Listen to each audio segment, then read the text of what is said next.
সাধারণ মানে একজন যিনি একদম ঠিকঠাক নরমাল মানুষ যার তেমন কোনো শারীরিক সমস্যা নেই, বিশেষ করে কিডনির সমস্যা নেই বা অন্য কোনো শারীরিক সমস্যা নেই যেখানে জলটার রেস্ট্রিকশন থাকে। সেরকম মানুষের কত লিটার জল খাওয়া উচিত নরমালি?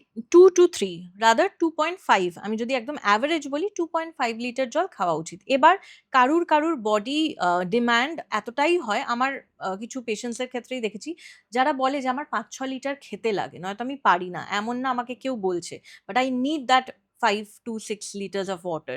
তো সেক্ষেত্রে সে খাবে যদি তার বডি ডিমান্ড করে। তাতে কোনো নেগেটিভ কিছু হবে না। না, তার যদি বডি ডিমান্ড তাই হয়, কারণ তার সোয়েটিং এ অনেকটা বেরিয়ে যাচ্ছে। তার হয়তো ওই ওয়াটার যে ইভাপোরেশন করে, মানে আমাদের তো জল শরীরে অনেকভাবে বেরিয়ে যায়, সেই রেটটা হয়তো অনেক বেশি তার ক্ষেত্রে। সেই জন্য তার ওই নিডটাও সে ইন্টারনালি ফিল করছে যে আমাকে হাইড্রেটেড থাকতে হবে। সেক্ষেত্রে ঠিক আছে।